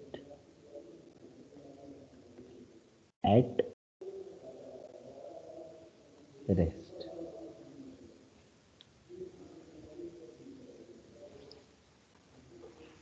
जैसे कोई ऑब्जेक्ट अगर सपोज शुरू में रेस्ट पर हो और उसका टोटल मास हो m और वो 3 हिस्सों में टूट जाए, एक m1, एक m2 और एक m3। तो पहला हिस्सा इधर कहीं चला जाएगा किसी v1 से, ये पूरा ना 3D में हो सकता है, आई कैप जे कैप ये कैप में। दूसरा इधर कहीं जा सकता है v2 से, again in the vector form, और तीसरा इधर कहीं जा सकता है v3 से। तो हम लोग कह सकते हैं कि भाई चूंकि इसमें बाहर से कोई फोर्स नहीं लगाई गई, इसलिए m1 इंटू V1 यानी बाद में पहले पार्टिकल का momentum plus m2 into V2 बाद में दूसरे पार्टिकल का momentum plus m3 into V3 बाद में तीसरे पार्टिकल का मोमेंटम इज इक्वल टू 0, क्योंकि स्टार्टिंग में जो मोमेंटम था वो तो 0 था, स्टार्टिंग में रुके हुए थे।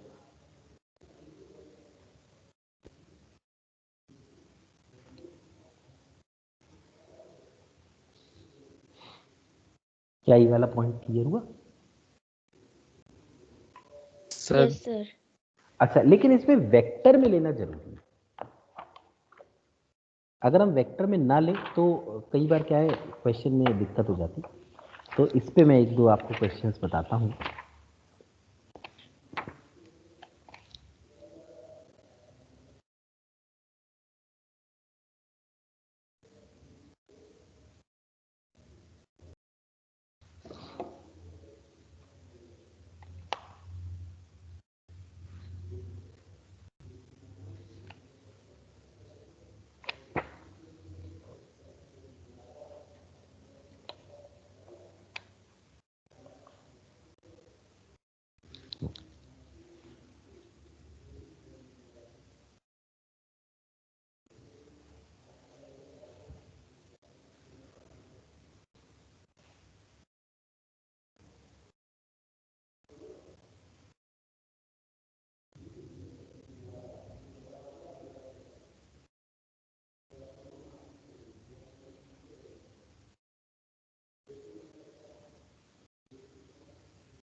ये एक क्वेश्चन है।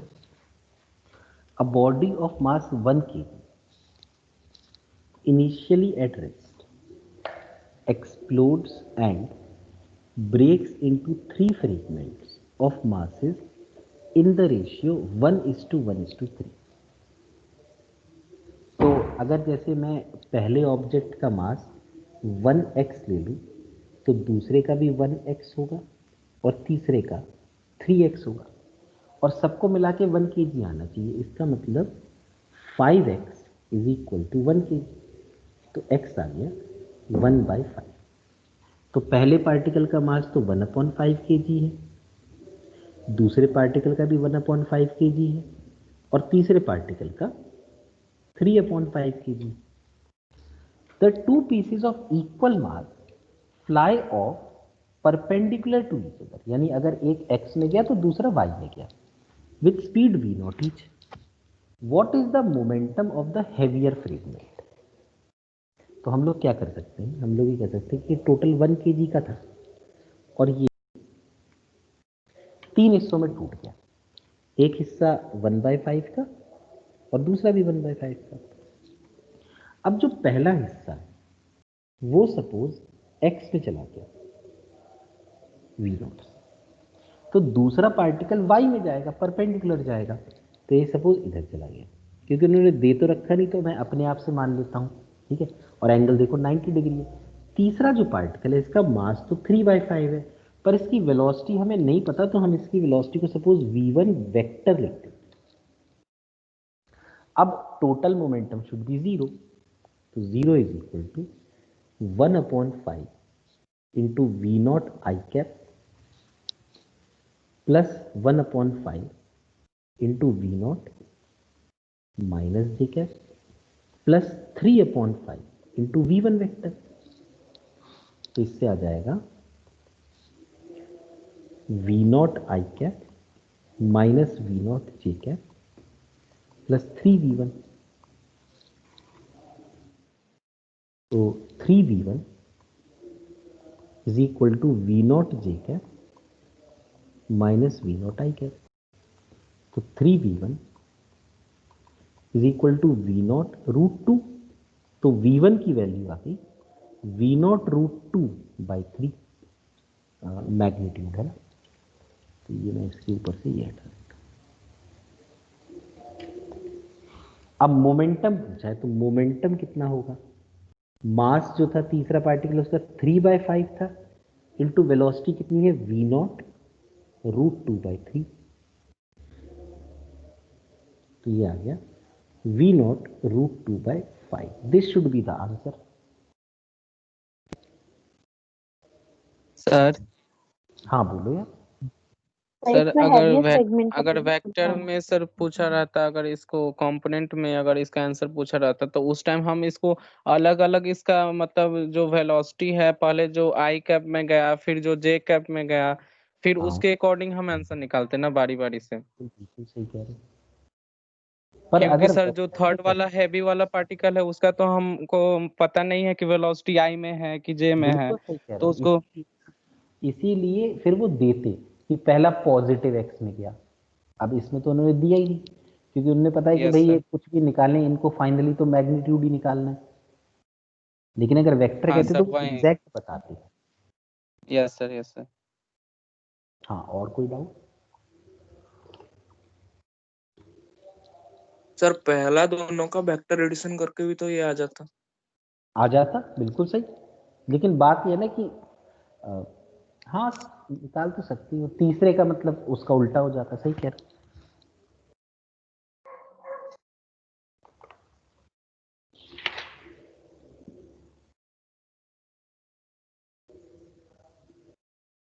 और देखता हूँ एक क्वेश्चन मिल जाए तो।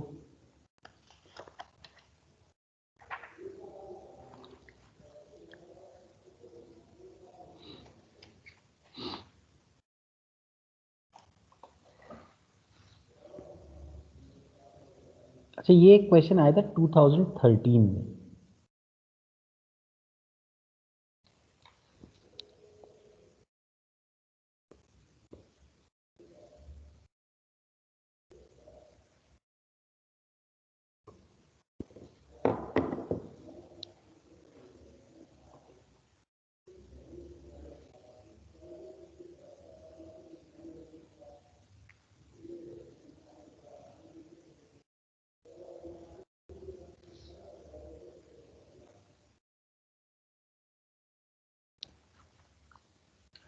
ये वाला क्वेश्चन देख सकते हैं हम। An explosion breaks a rock in 3 parts in a horizontal plane. 2 of them go at right angles to each other.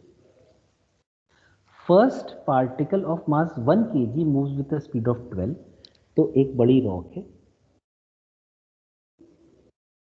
और एक्सप्लोजन से वो टूट गया। पहला पार्टिकल जिसका मास 1 kg है, it is going with a velocity of 12. And the second part of mass 2 kg moves with 8 meter per second. जो second part है जिसका मास 2 kg है, वो 8 मीटर पर सेकंड से जा रहा है। If the third part flies off with 4 meter per second speed, तो अब थर्ड पार्ट के बारे में उन्होंने कुछ बताया नहीं। तो जो थर्ड पार्ट है जिसका मास m है, उसकी वेलोसिटी जो भी होगी उसका मैग्नीट्यूड दे रखा है 4, डायरेक्शन नहीं दे रखा कि किस तरफ जा रहा है। पहले 2 में तो दे रखा था कि भाई परपेंडिकुलर जा रहे हैं, तो मैंने एक को x में मान लिया, दूसरे को y में। तो इसका मास 7 kg आंसर। तो इसका मास इन्होंने पूछा है, ठीक है। तो हम कहते हैं कि शुरू में मोमेंटम 0, बाद में 1 × 12 i cap plus 2 × 8 j cap 5 kg plus m × v। तो 0 = 12 i cap plus 16 j cap plus m v। तो m × v आया -12 i cap minus 16 j cap. तो v वेक्टर आ गया -12/m i cap -16/m j cap. तो इसका magnitude ये आया √(m²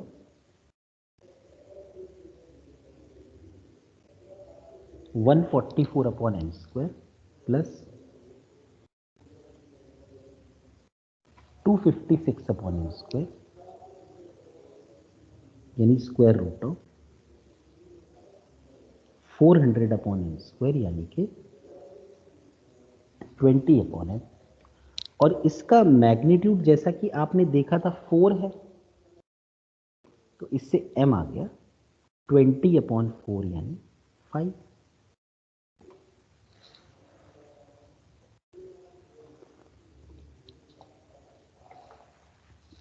आया समझ में?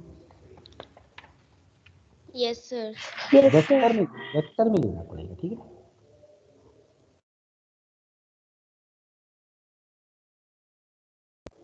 सर हम इसको बिलो चीज क्या?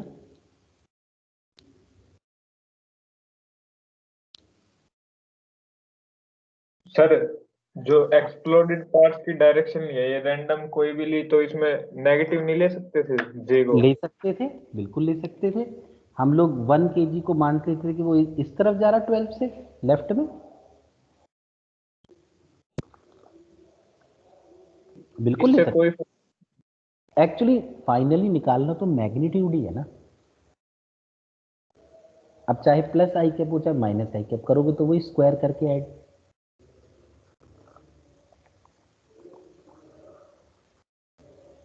ओके आया समझ? Yes sir. ठीक है, ठीक है। फिर तो नेक्स्ट क्लास में इसमें अपन पढ़ेंगे एक तो रिकॉइल ऑफ अ गन, फिर एक होता है रॉकेट प्रोपल्शन, है ना, और फिर वही सब जो अपना नॉर्मल रिएक्शन और ये सब, ठीक है। इसमें तो अभी थोड़ा टाइम लगेगा, मतलब ऐसा नहीं कि 1-2 क्लास में खत्म हो जाए।